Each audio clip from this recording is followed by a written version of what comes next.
Halo teman-teman. Nah, jadi di video kali ini saya akan mempresentasikan tentang pengelolaan permintaan dan kapasitas produksi pada UMKM sektor jasa di Kota Batam.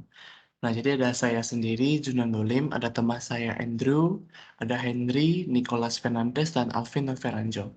Dan kami juga ingin berterima kasih kepada dosen pembimbing kami yaitu Bu Fitriana. Nah, jadi di video ini saya akan menjelaskan tentang latar belakang. Nah, jadi di setiap pemilik usaha, baik itu yang besar maupun yang kecil atau UMKM, pasti selalu memikirkan gimana caranya agar usaha yang mereka bangun itu akan selalu berkembang dan memiliki banyak peminatnya. Dikarenakan suatu usaha dibangun, pastinya memiliki tujuan satu, yaitu untuk mendapatkan keuntungan. Nah, jadi dengan adanya masalah tersebut, maka muncullah keinginan seseorang yang memiliki usaha tersebut untuk mendapatkan mengelolanya dengan baik. Nah, jadi suatu usaha itu dapat dikatakan baik apabila dapat memenuhi kebutuhan seseorang atau yang biasa kita sebut pelanggan. Nah, jika pelanggannya merasa suatu produk atau jasa dari usaha kita bagus dan memiliki minat untuk terus-menerus membelinya, maka dapat dikatakan usaha kita tersebut sudah berhasil. Nah, jadi dalam laporan ini, penulis akan melakukan penelitian terkait usaha di bidang jasa. Nah, jadi jasa merupakan suatu interaksi atau tindakan yang ditawarkan kepada suatu pihak kepada pihak yang lain, biasanya tidak memiliki bentuk fisik. Yang ditawarkan biasanya itu diproduksi dan dikonsumsikan secara langsung di waktu bersamaan.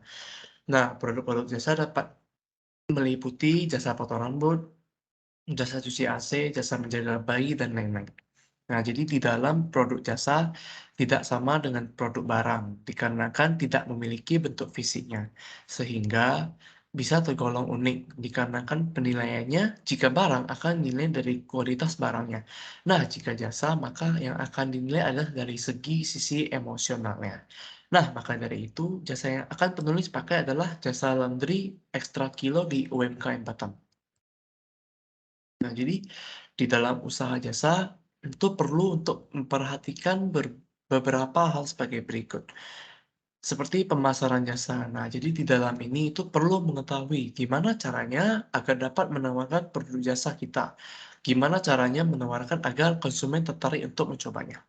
Terus permintaan dan pola permintaan. Nah, jadi suatu usaha juga harus mengetahui apa saja yang diminta oleh konsumen, seberapa banyak, dan apakah perusahaan kita mampu memenuhi permintaan tersebut.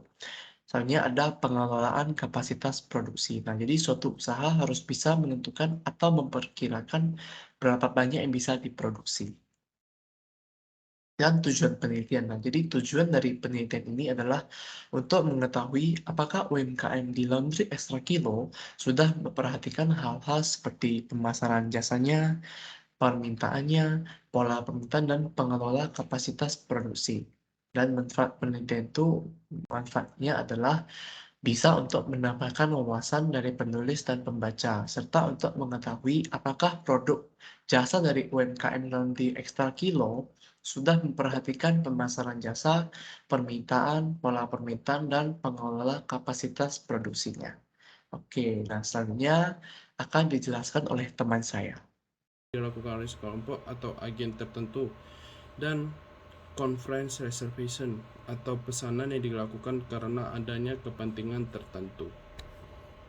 Adanya pengaruh konsumen yang menginginkan pembelian produk untuk memenuhi kebutuhan dan sebaliknya. 4. Kapasitas produksi. Yamin mendefinisikan kapasitas produksi dengan jumlah output maksimum yang dapat diproduksi dalam waktu tertentu. Kapasitas produksi dibagi menjadi beberapa klasifikasi, antara lain kapasitas aktual, kapasitas desain, kapasitas efektif. Semua jenis klasifikasi kapasitas produksi ini harus dilaksanakan secara seimbang sehingga dapat menentukan dan menyesuaikan jumlah output pada tingkat operasional tertentu yang diinginkan. Kapasitas produksi memiliki 3 jenis yang dibagi oleh Heiser dan Render, diantaranya yaitu kapasitas desain sebagai hasil dan dengan nilai maksimum pada waktu tertentu. Kapasitas efektif sebagai hasil maksimum dapat tingkatan operasional tertentu, serta kapasitas efisien sebagai hasil pencapaian jumlah kapasitas yang tepat tercapai. Pengelolaan kapasitas produksi. Heiser dan Render telah membagi sebanyak 4 macam tahapan untuk mengelola kapasitas produksi sehingga mampu mencapai tujuan usaha dengan jumlah produk yang tepat, diantaranya sebagai berikut. Adanya tahapan untuk mengelola permintaan kapasitas aktual, yaitu memahami dan mengendalikan jumlah yang akan ditambahkan ke produk yang dipasarkan. Adanya tahapan untuk memahami terhadap peningkatan kapasitas dan teknologi, yaitu mengikuti perkembangan zaman sehingga dapat memenuhi jumlah kapasitas produksi sesuai kebutuhan pelanggan. Adanya tahapan untuk meningkatkan tingkat operasional yang optimal, yaitu penentuan kemungkinan operasional terutama pada biaya dan fasilitas yang digunakan.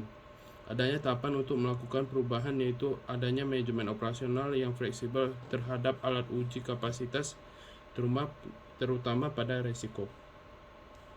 Yang keenam, ada sistem reservasi. Sistem reservasi adalah suatu kegiatan yang digunakan oleh pengunjung atau pelanggan untuk memesan suatu produk berupa barang atau jasa yang diinginkan. Sistem reservasi memiliki beberapa manfaat, diantaranya yaitu memudahkan untuk mengetahui ketersediaan produk. Pelaku usaha dapat memberikan pelayanan yang maksimal untuk pesanan yang ada, serta meningkatkan citra usaha karena dapat melayani dengan baik. Sistem reservasi dibagi menjadi 3 jenis, yaitu individual reservation dan atau pesan yang dilakukan perorangan, group or tour reservation atau pesan yang dilakukan. Nama saya Nicholas, NPM 2041222. Selanjutnya adalah bab 3, metode penelitian. Penelitian ini menggunakan metode analisis kualitatif. Hal ini dapat dijelaskan sebagai metode analisis kualitatif yang mengkaji secara menyeluruh objek dan objek orang yang berupa objek penelitian. Wawancara merupakan suatu cara bagi responden dan informan untuk memperoleh informasi, berita, dan atau data laporan. Teknik ini dilakukan dengan tujuan untuk lebih memahami pengalaman dan informasi narasumber.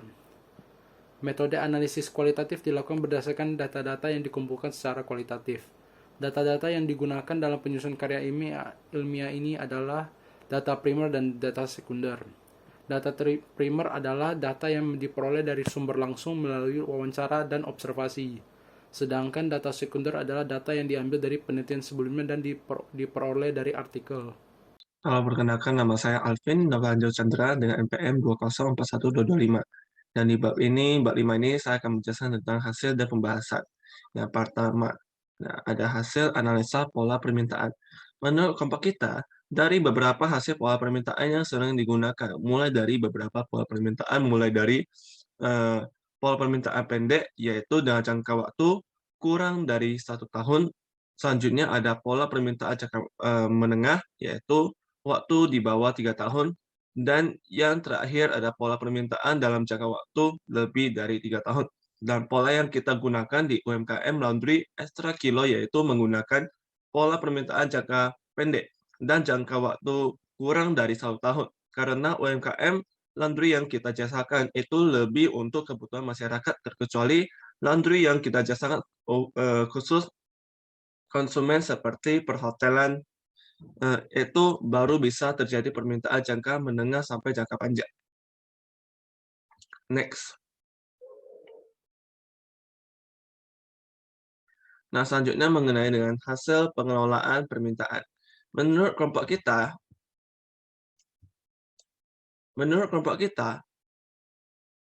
dari hasil penelitian menggunakan yang kita lakukan ketika konsumen menggunakan jasa cuci pakaian lain pada Laundry Extra Kilo untuk memberikan harga yang terbaik dibandingkan dengan harga per item dengan harga yang akan jauh lebih tinggi, dan kita juga memberikan kepuasan kepada konsumen seperti pelayanan yang cepat, baik dalam hal kebersihan, ditambah lagi juga memberikan jaminan ganti rugi untuk pakaian yang rusak.